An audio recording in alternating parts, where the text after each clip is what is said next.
Bueno, pues bienvenidos a la charla de programación reactiva, lidiando con la sincronía. Esto es bueno, una introducción a la programación reactiva. Yo soy Ricardo Sanz, soy desarrollador de Drupal desde hace creo que 8, 9 o 10 años. Además también hago bastante trabajo de DevOps. Me podéis encontrar en Drupal.org como Tunic y en el IRC y en algún otro sitio como Sanzante. Y bueno, soy socio de Metadrop y bueno, ahí es el trabajo, lógicamente. Bueno, pues vamos con lo que nos toca hoy, que es la programación reactiva. Bueno, la programación reactiva es una forma de gestionar la sincronía. Sirve para más cosas, pero nos vamos a centrar en la gestión de la sincronía. Esto no es una charla de React, lo digo por si alguien ha pensado que íbamos a hablar de React, no se va a hablar de React. Lo que voy a contar está basado en la librería ReactiveX, que implementa bueno, estas cosas que voy a contar. Hay otras formas de usar la programación reactiva, hay algunas otras librerías, pero bueno, esta es como la más extendida. Hay otros lenguajes que también permiten hacer programación reactiva, creo que por ejemplo Elm permite hacer programación reactiva, aparte de bueno, sus propias características. Pero bueno, nos vamos a basar en ReactiveX y aparte de JavaScript, que es de lo que voy a hablar, se puede utilizar en muchos otros lenguajes. En PHP, en Java, en Scala, en C#, en C++, en Python y creo que en algunos otros. Es decir, que bueno, lo que pueda explicar puede servir para otros lenguajes. Entonces, bueno, ¿y qué es lo que nos ofrece la programación reactiva? ¿Qué es lo que tiene? Bueno, pues como ventajas, yo empezaría mencionando que simplifica tremendamente el trabajo el asíncrono. Permite, por ejemplo, combinar muy fácilmente y gestionar fuentes de datos asíncronas, como pueden ser peticiones a APIs externas o gestión de eventos o bueno, cualquier otro suceso asíncrono. Y sobre todo genera un código mucho más corto, más simple y más intuitivo, usando la programación reactiva que usando otras aproximaciones más clásicas. El asterisco lo pongo porque aunque realmente creo que es más intuitivo, es cierto que hay que desprogramarse un poco la cabeza con respecto a la programación imperativa, porque bueno, es otro paradigma en cierta medida, entonces al principio choca un poco, pero luego en cuanto lo coges es estupendo, se entiende todo, creo que se entiende todo mucho más fácilmente. Como consecuencia de todo esto, es más mantenible. Yo entiendo que se genera un código que es más mantenible. Entonces, bueno, lo siguiente es hablar a qué nos referimos con la sincronía. Básicamente es el hecho de eventos que suceden en el tiempo sin poder saber de antemano cuándo se producirán. Esto en contraposición con, por ejemplo, una petición de Drupal, está todo más claro. Es decir, una petición de Drupal cuando se arranca el bootstrap de Drupal y comienza un camino de ejecución que más o menos es previsible. Más o menos. Los datos, sobre todo, están ahí cuando se necesitan. Es decir, cuando se hace una petición a base de datos, el dato, tarde más o tarde menos en llegar, sabes que está disponible en la siguiente línea de código. Sin embargo, en un navegador que es asíncrono en general, pues no sabes cuándo te van a devolver los datos, ¿de acuerdo? Entonces, bueno, hemos dicho que los eventos suceden en el tiempo sin previsión. El entorno del navegador es completamente asíncrono.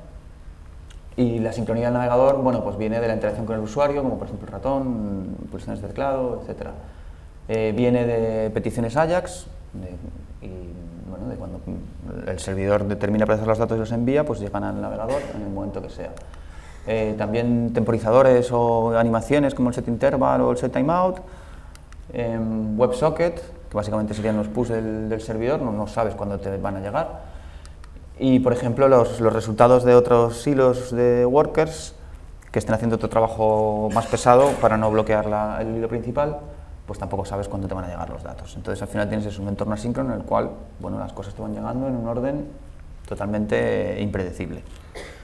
Entonces, ¿cómo podemos gestionar esa asincronía? Bueno, pues la aproximación clásica son los callbacks, que es simplemente una reacción simple ante un evento. Se define un evento y una función que lo trata y procesa el evento cuando llega con sus datos asociados.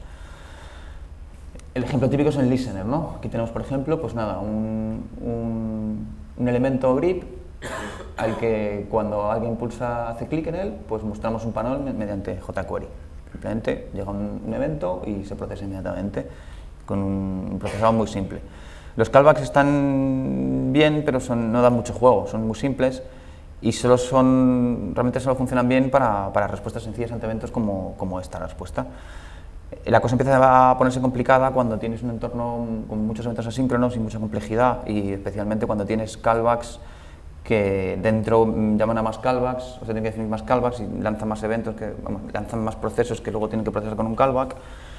Entonces, bueno, programar respuestas complejas es complicado y se suele caer en el llamado callback hell, que básicamente, bueno, esto podéis ver un ejemplo, que simplemente, bueno, es código en el que se va anidando, se van haciendo llamadas y en función de la respuesta pues se hace otra llamada con el que se pone otro callback y te queda un código así un poco espagueti. Este ejemplo es pequeño, he puesto uno pequeño porque no me cabía otro más grande, pero hay otros muchísimo más infernales. Este código no es fácil de seguir, no es bonito ni es elegante y al final pues es más difícil de mantener. Entonces, ¿qué se hizo para solventar estos problemas? Pues se inventó una cosa muy bonita, que son las promesas, que de alguna forma es como envolver objetos, o sea, envolver las operaciones asíncronas en objetos que reaccionan cuando hay un resultado. En cierta medida son casi callbacks convertidos en objetos, pero permiten definir qué hacer en caso de éxito, qué hacer en caso de error, permiten encadenarlas, y realmente son una mejora enorme en cuanto a la gestión del flujo y de los errores. De hecho, bueno, fueron incorporadas al ECMAScript de 2015, al 6, y bueno, se usan bastante.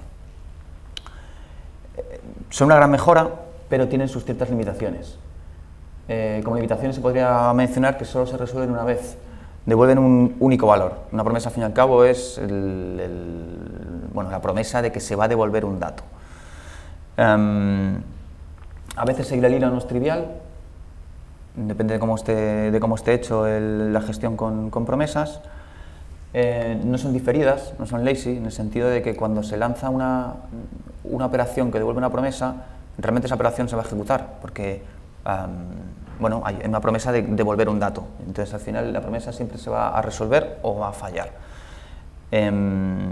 Se entiende que necesitas la respuesta ya. Esto no es que sea una gran desventaja, pero en ciertas situaciones puede que no sea lo más adecuado. Y sobre todo no son cancelables. Una promesa, una vez tienes la promesa, el proceso que resuelve la promesa no se cancela. Hay una librería, por cierto, que se llama Bluebird, creo que sí añade cancelabilidad a las promesas, y me parece que hay algunas extensiones o algún intento de mejorarlas, pero oficialmente ahora mismo no son cancelables.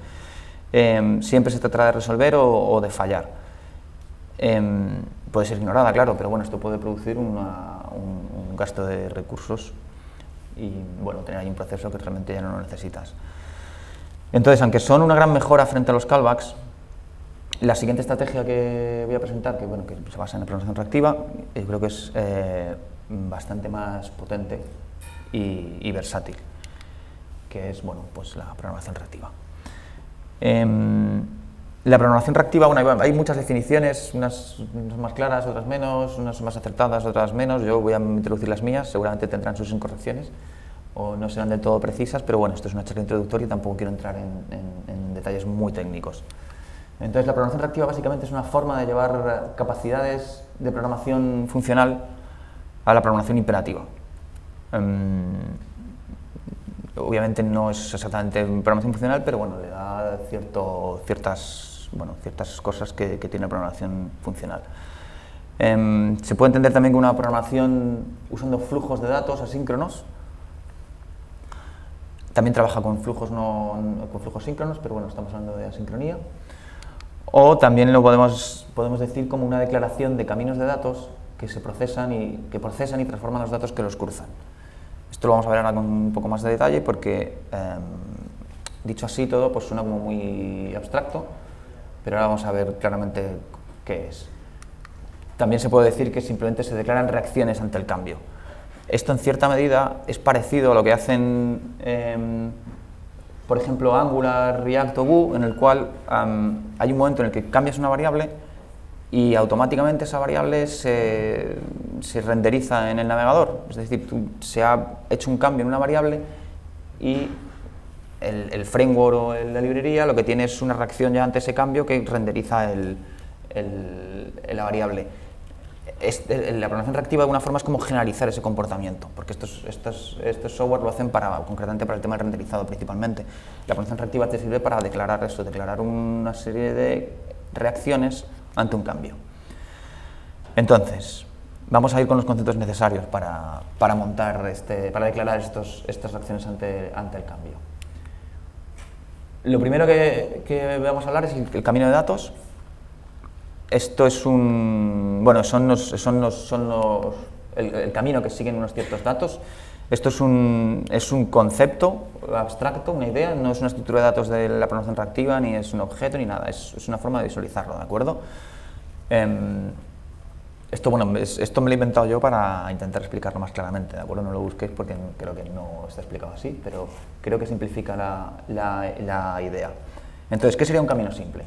Pues un camino simple es, por ejemplo, un listener, pero un evento de clic. En este caso, simplemente tenemos un origen de datos, que es el evento de clic, y luego una acción sobre el DOM, que es el mostrar el panel que hemos enseñado antes. El flujo de datos simplemente va del origen a la acción. Esto es totalmente trivial. Simplemente genera un dato y ese dato directamente genera una acción. No es un camino complejo en absoluto. ¿Qué sería un camino complejo? Pues un camino complejo hay un origen de datos, unas transformaciones y finalmente una acción. ¿Cuál sería un ejemplo de un camino complejo? Pues, por ejemplo, pasar de un clic de ratón a una petición Ajax y de ahí a unos objetos instanciados. Por ejemplo, imaginemos que tenemos una aplicación que muestra resultados de clasificación. Entonces, en esa aplicación se hace un clic en un botón, entonces ese clic, que es el dato inicial, se transforma a una URL, donde estarían los datos, después se transforma a una petición Ajax, donde están los datos, después se transforma en el JSON que devuelve el servidor, después se transformaría en una lista de objetos instanciados, pues en vez de coger los JSON planos, pues los envolveríamos en una clase con métodos auxiliares, para tener objetos más potentes, y finalmente se asignarían una variable. Entonces, había un camino de datos y una transformación desde un clic inicial hasta los objetos instanciados en una variable, que de hecho usando luego Angular o lo que sea, pues se renderizarían y todo esto. Entonces, esto realmente no es algo novedoso en el sentido de que esto siempre se ha hecho, a partir de un clic pues han hecho una serie de cosas y al final tienes unos valores en una variable, o muchos otros procesos. La gracia de la programación reactiva es cómo se declaran estos caminos, porque queda todo bastante claro. Entonces, ¿cómo se hace? ¿Cómo podemos declarar estos caminos y estas reacciones ante el cambio? Bueno, pues para ello utilizamos los observables o streams, que es la primera pieza fundamental de la programación reactiva, que básicamente son los observables del patrón observador, es lo que se observa, o lo puedes entender también como flujos de datos, streams, que simplemente significa que son unos objetos que emiten datos hasta que terminan o se produce un error. Esto, visualizarlo a veces es un poco complicado, con lo cual desarrollaron una cosa que se llaman los diagramas de Canicas para explicar para modelizar un observable de estos, ¿no? Cómo ver lo que haría un observable durante el tiempo. ¿Vale? Representa el flujo de datos el flujo de los datos representa los datos en un flujo a lo largo del tiempo. Entonces, en este caso, tenemos un flujo que emite 4 valores separados en el tiempo y luego al final termina. Esto, por ejemplo, volviendo al ejemplo de antes, podría ser 4 clics que ha hecho el usuario. Ha hecho un clic al principio, luego ha esperado un poco, luego ha hecho 2 clics más o menos pegados y luego un poco después otro clic. Otro ejemplo podría ser este, que es un flujo que emite 3 elementos y luego emite un error. Los observables pueden emitir valores y pueden finalizar, como el caso del de arriba, o terminar con un error. Una vez han terminado, de la manera que sea, ya dejan de emitir valores, ya se acaban, digamos. Entonces, bueno, digamos que con esto tendríamos algo que emite valores, pero necesitamos más cosas. Necesitamos los operadores, que es la forma de combinar estos streams. Sirven para encadenar streams, permiten realizar transformaciones a los datos, modulan los flujos, por ejemplo, filtrando elementos para que unos pasen, otros no. Crean streams también, por ejemplo, a partir de un intervalo, de un set interval o a partir de un evento de ratón. Y combinan streams. Por ejemplo, puedes mezclar los valores que vienen de dos streams. Con estos operadores y con los streams ya vas creando un camino en el cual los datos van siendo transformados. Por ejemplo, un operador filter. Un operador filter. El operador filter es un filtro muy sencillo que lo que hace es, le das un predicado y los valores que pasan, o sea, que cumplen el valor, pasan a la siguiente etapa.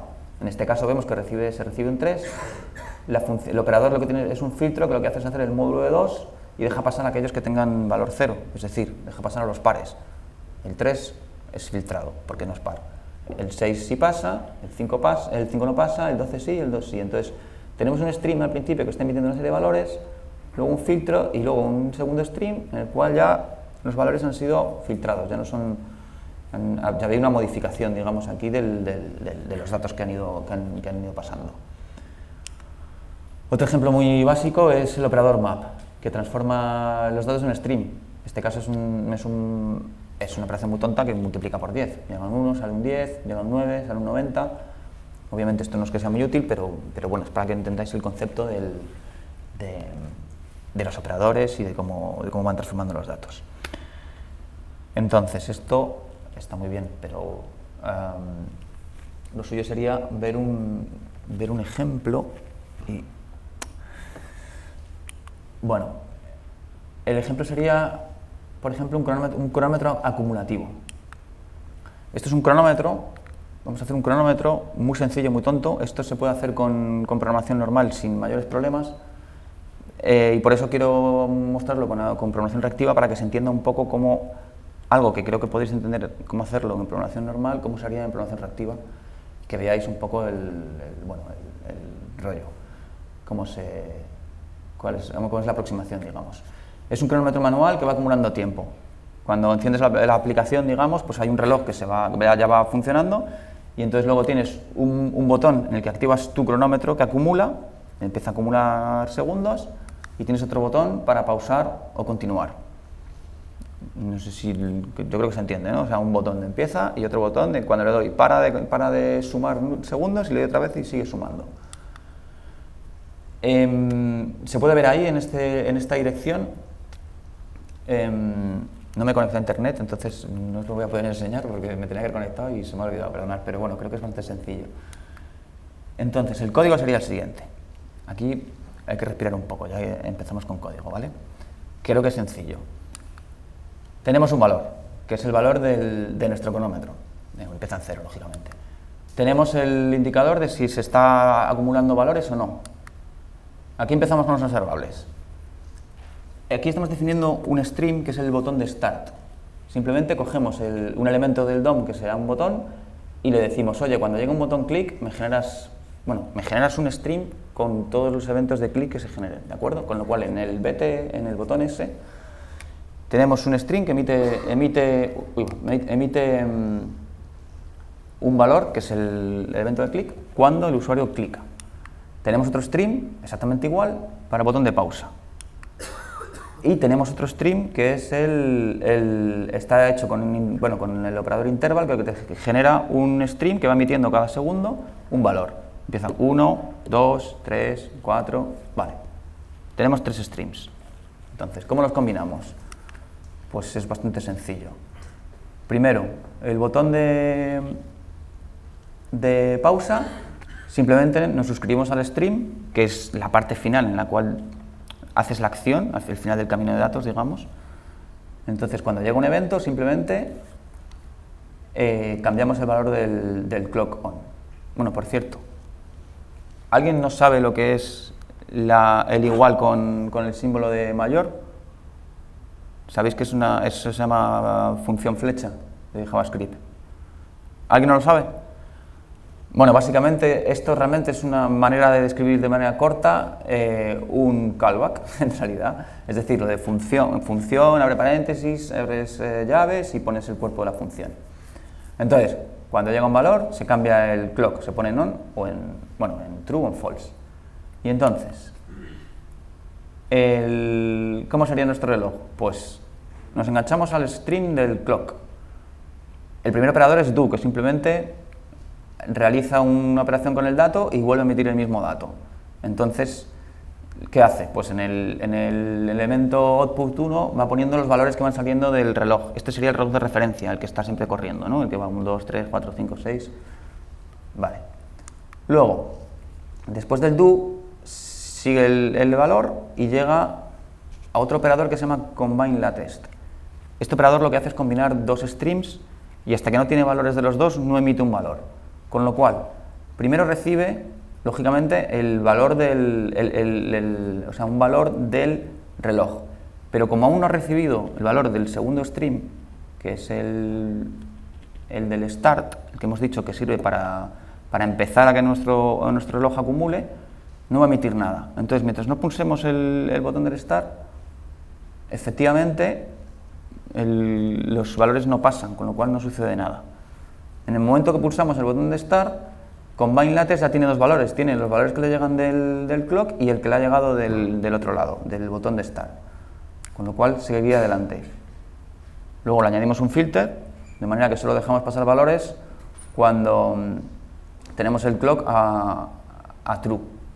Y finalmente nos suscribimos y añadimos un punto, un número, un valor, incrementamos el valor del clock value. Entonces, de esta manera, con tres fuentes de datos, las hemos combinado y operado entre ellas para conseguir un cronómetro. Como digo, no es un ejemplo en el que no es especialmente interesante para la persona reactiva, pero sí lo es para ver cómo sería el asunto, ¿de acuerdo? Bueno, esto es un diagrama de tiempo de los eventos, es bastante infernal, así que no me voy a parar a explicarlo, ¿vale? Pero bueno, esto es luego, si lo queréis ver en la presentación, pues lo veis. Decathlon, segundo ejemplo. ¿Alguien se acuerda del Decathlon? ¿O soy el único que lo conoce? ¿Sí?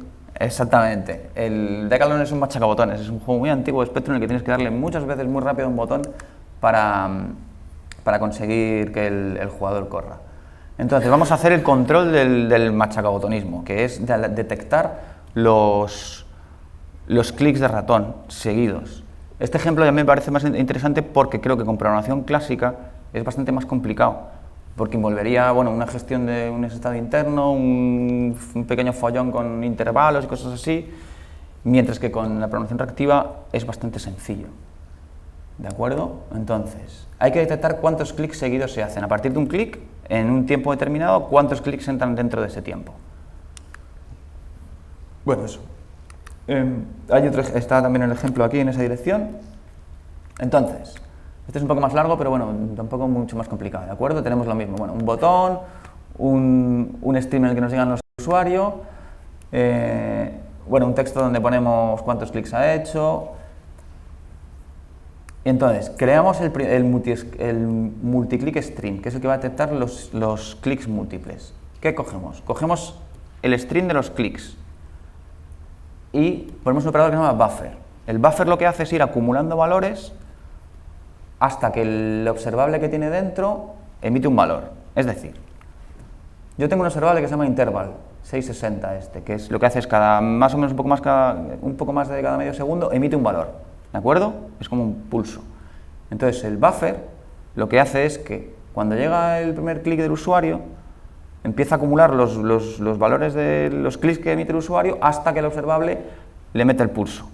Entonces de esta forma voy acumulando el número de clics que ha hecho el usuario, en una línea prácticamente, como veis. Luego hago un map y me quedo con la longitud de la lista, con lo cual tengo el número de clics que ha pulsado. Filtro para quedarme solamente con los que sean doble clics o más. Y ya está, y luego bueno, es el código que simplemente pues, te lo muestra, ¿no? Aquí me engancho a este stream y cuando me llega el valor pues lo muestro. Y nada, este es el código final que lo que hace es limpiar el mensaje de los clics, pues cada segundo después pues lo limpia.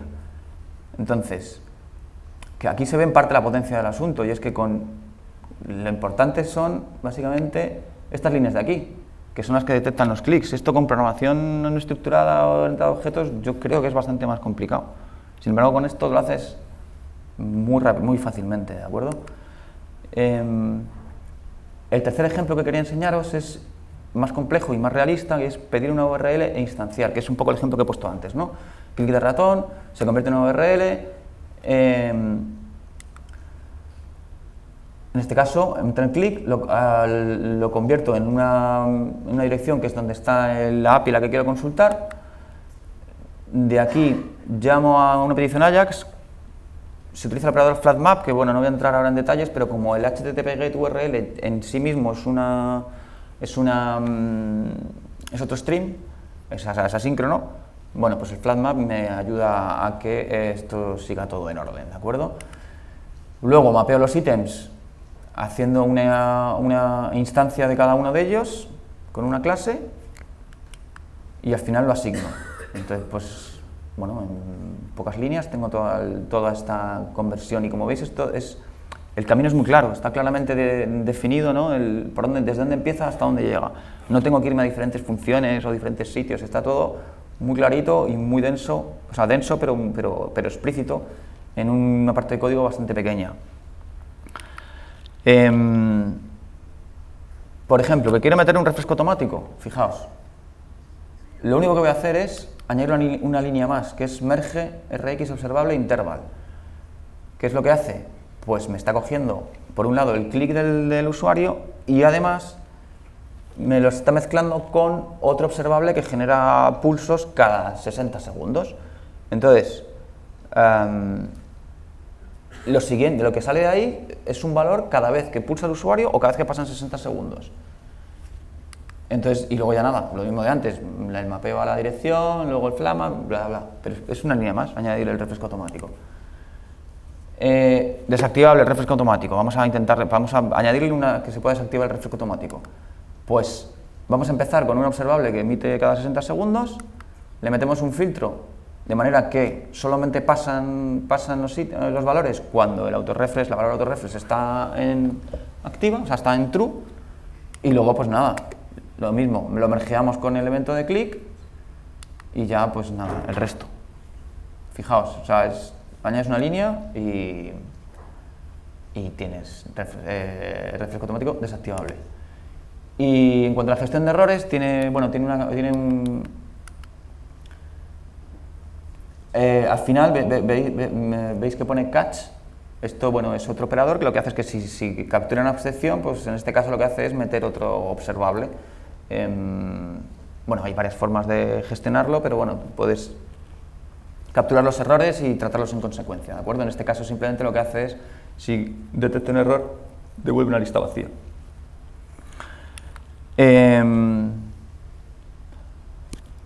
Entonces, bueno, notas sobre los observables y los streams en general. No son event emitter, o sea, puede parecer que son emisores de eventos, pero no son. Pueden trabajar como event emitter, pero son bastante más flexibles y más versátiles. Pueden ser asíncronos y síncronos, ¿de acuerdo? Aunque aquí nos hemos centrado en la sincronía, se pueden comportar un poco de cualquier manera en ese sentido. Hay un concepto que se llama cold o hot, esto es un poco espeso, tampoco voy a entrar, pero bueno, viene a ser si cuando tú te enganchas a un observable, O sea, tiene que ver con cómo se generan los datos. Te digo que es un poco espesito para no explicarlo ahora, pero bueno, es importante. Si os ponéis con ello, os sugiero que lo leáis. Y pueden ser multicast o unicast. Por ejemplo, hablando de las promesas creo que son, no sé si son multicast por definición, pero solo tienen una posibilidad, digamos. El observables, bueno, los puedes configurar un poco como quieras, ¿de acuerdo? Por supuesto devuelven más de un valor, no como las promesas, por ejemplo, y los observables son cancelables, ¿de acuerdo? Una cosa que me he explicado es que un observable lo que te devuelve es una función de cancelación. Cuando quieres cancelarlo, lo puedes cancelar tranquilamente, ¿vale? Y luego también pueden compartir o no el origen de datos con sus suscriptores. Un observable se pueden enganchar más de un suscriptor. Esto es un detalle importante, ¿de acuerdo? Porque en función de si se comparte o no, se pueden generar efectos raros. Si tú, por ejemplo, pones un observable que haga peticiones al servidor, puede suceder que si te enganchas 2 veces, haga 2 peticiones, ¿vale? Por cómo genera los datos. Le puedes decir también que los comparta, ¿de acuerdo? Pero que al principio, cuando empiezas con una programación reactiva, pues es un poco, a veces es un poco así, un poco confuso.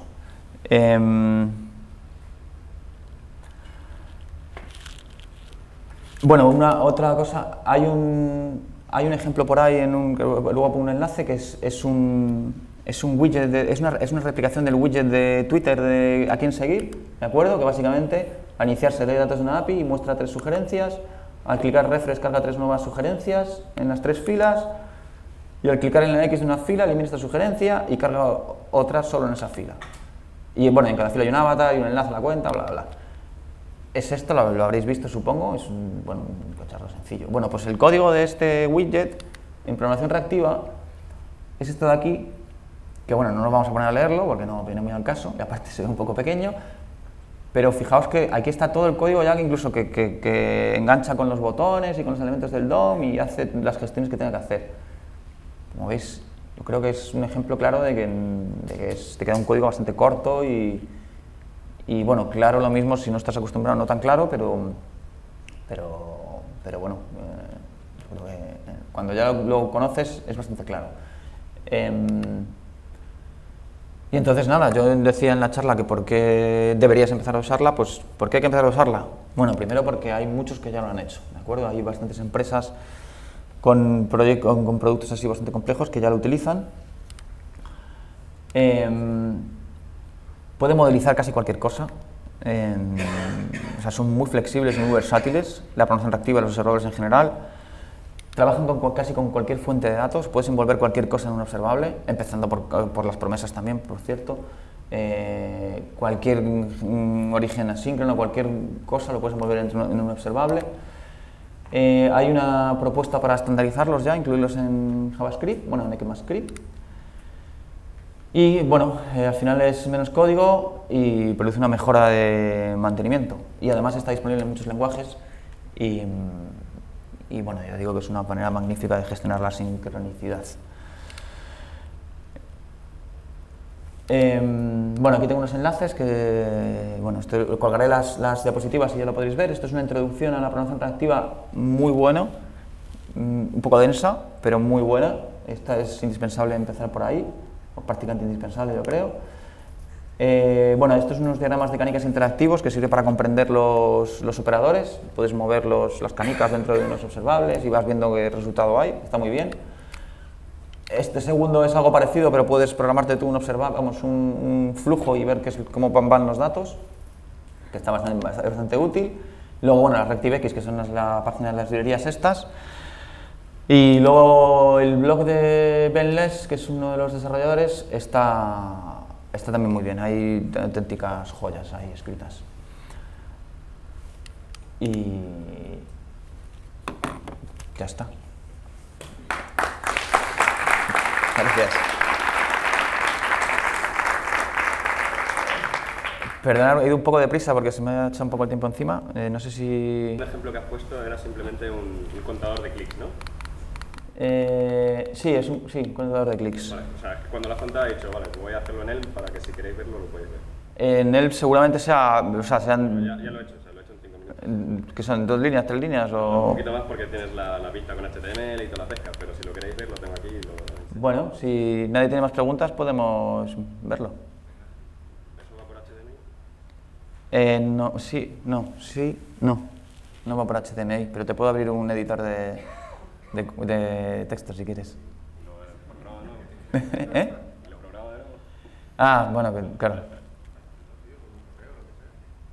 Es que no me conectaba. Bueno, puedo intentar conectarme a internet. La wifi está abierta, no hace falta ni contraseña ni hostia. Ah, a ver. Espera. Bueno.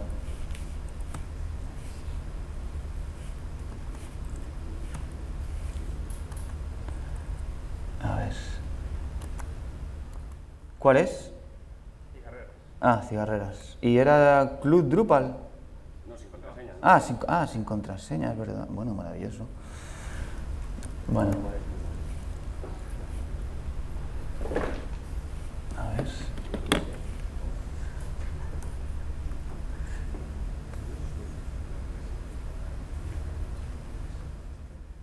Bueno, mientras haces eso voy a enseñaros una cosa que es lo de los diagramas estas de canicas para ver cómo van los eventos.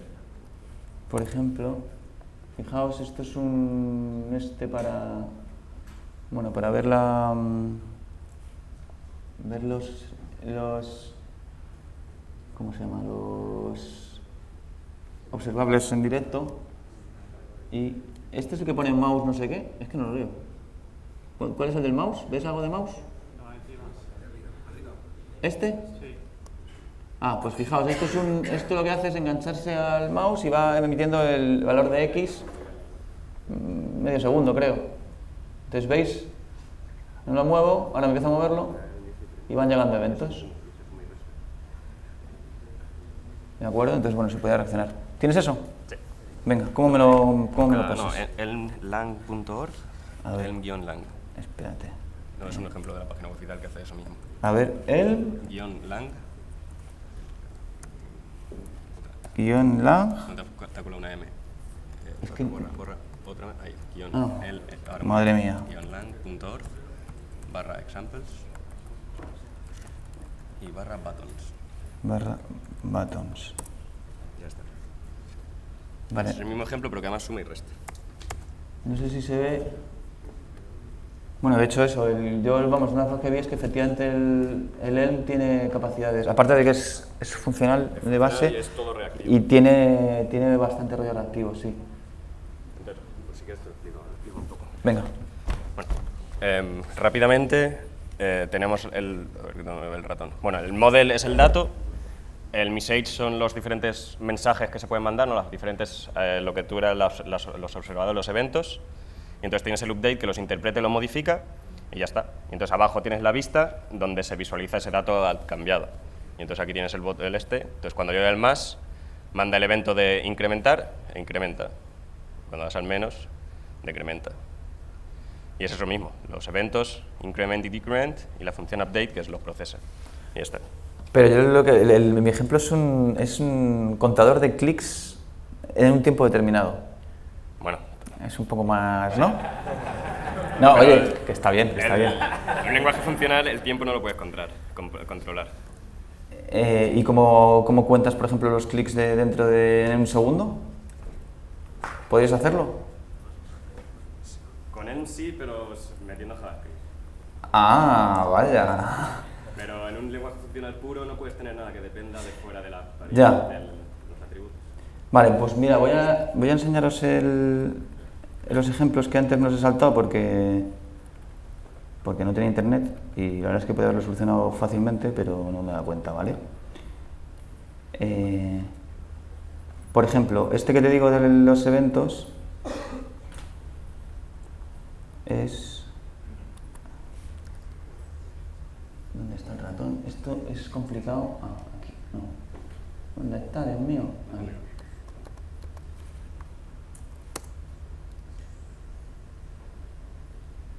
Esto, ¿lo veis? Aquí, esta es la parte importante, ¿lo veis? Sí, ¿no? Bueno, pues nada, yo doy doble clic y me detecta dos clics. Y machaco así como en el Decathlon y me va pillando 4 o 5 más o menos los que entran. Pero bueno, no más. Entonces, esto yo creo que con otras aproximaciones es bastante complicado. Y esto recuerdo que era simplemente la parte buena, o sea, la parte así que hace lo más, la clave es esta, una línea, ¿de acuerdo? Y bueno, el otro ejemplo del